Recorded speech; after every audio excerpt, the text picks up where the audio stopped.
अस्सलाम वालेकुम स्टूडेंट्स। जो हमारा नेक्स्ट टॉपिक है वो है guidelines for better eating habits. अब इसमें जो है पेरेंट्स का रोल लिखा हुआ है कि पेरेंट्स जो हैं वो बहुत इंपॉर्टेंट रोल प्ले करते हैं आपको सोशलाइज़ करने में, एक सोसाइटी का पार्ट बनाने में। आपने क्या खाना है, क्या पीना है, सब उनका रोल होता है। ठीक है, अब इसमें जो पॉइंट्स लिखे हैं हम उनको देखते हैं। सबसे पहला पॉइंट है कि जब आप खा रहे हैं, बच्चा कोई खा रहा है तो उसके साथ आर्ग्यूमेंट नहीं करना चाहिए।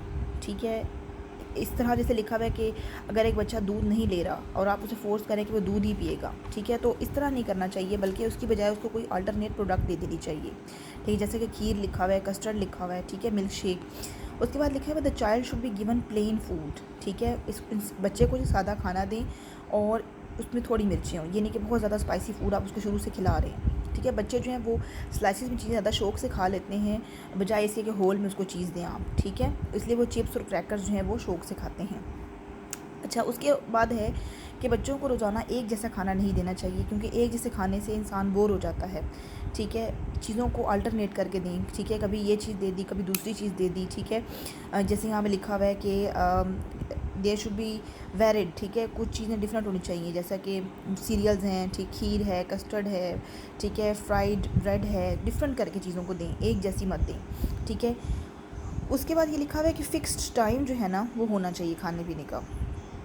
ठीक है, अब ये नहीं कि बच्चा हर वक्त खाए जा रहा है और बेतुका खाए जा रहा है, उसमें कोई चीज़ हेल्दी नहीं है। ठीक है, प्लेट का साइज़, स्पून, फॉर्क जो भी है वो बच्चे की एज के हिसाब से होना चाहिए। ठीक है, अच्छा, उसके बाद हमारे पास नेक्स्ट आता है कि the child should be allowed to have different food allowed to have food according to how big और स्मॉल एपिटाइट इट हैज़। बच्चे की जितनी ज़रूरत है उसके मुताबिक उसको देना चाहिए। ठीक है, उसको फोर्स फीड नहीं कराना चाहिए कि इतना ज़्यादा उसने खाना ही खाना है। ठीक है, जाहिर है कि बच्चे की डिमांड बड़े की डिमांड से डिफरेंट होती है। ठीक है, तो इसलिए हमें उसको उसकी एज के हिसाब से देखना चाहिए। ठीक है, उसके बाद ये है कि जो चाइल्ड की जो फेवरेट डाइट है सिर्फ उसी पे फोर्स ना करते जाएं, बल्कि न्यू डाइट भी शामिल करें। ठीक है, कि ये नहीं कि सिर्फ वो जो है बर्गर उसको पसंद है उसे रोज़ बर्गर ही मिलेगा, उसे ये कहें कि अगर वो चीज़ खाएगा तो उसे बर्गर भी मिलेगा। ठीक है, बिल्कुल ये नहीं कि उसकी जो लाइन है फेवरेट बस उसी पर आप चलते जाएँ।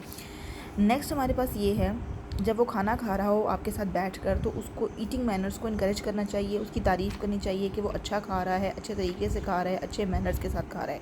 ठीक है, फिर वो उसी रूटीन को फॉलो करेगा, क्योंकि उससे इनकरेजमेंट मिल रही है, उसको रिवॉर्ड मिल रहा है। ठीक है, अच्छा, parents should not insist on some specific diet और क्वान्टिटी। पेरेंट्स को सिर्फ ये नहीं कहना चाहिए कि बस यही खाना है, इतनी ही चीज़ खानी है, बस इससे ज़्यादा आपको नहीं मिलेगा। ठीक है, अगर उसको प्रेशराइज़ करेंगे तो वो खाने से ही मना कर देगा। सब कुछ पेरेंट्स ऐसे होते हैं ना जो कहते हैं कि बस यही चीज़ खानी है और इतनी इतनी ही आपको मिलेगी। ठीक है, ऐसा नहीं होना चाहिए, बच्चे को प्रेशराइज़ नहीं करना चाहिए। वो कह रहे हैं कि बाज़ औक़ात बच्चा खाने के टेबल पर जो है वो इसलिए रिफ्यूज़ करता है खाने से कि उसे अटेंशन चाहिए होती है, उसे मदर की अटेंशन नहीं मिल रही होती। लेकिन अगर बच्चे को पूरा दिन टेंशन मिलती है तो खाने के टाइम पे वो अटेंशन नहीं मांगेगा। ठीक है, जब आप उसे अटेंशन नहीं देते तो वो खाना रिफ्यूज़ करके आपकी अटेंशन चाहता है। अगर आप उसे सारा दिन अटेंशन देंगे और खाने के टाइम पे वो फिर इस तरह बिहेव नहीं करेगा कि उसे अटेंशन चाहिए। ठीक है, तो ये था हमारा टॉपिक जो है guidelines for better eating habits, क्योंकि इसमें जो है वो पेरेंट्स का रोल लिखा हुआ है। पेरेंट्स ने ही आपकी अच्छी आदत बनानी है, बुरी आदत को ख़त्म करना है। ठीक है,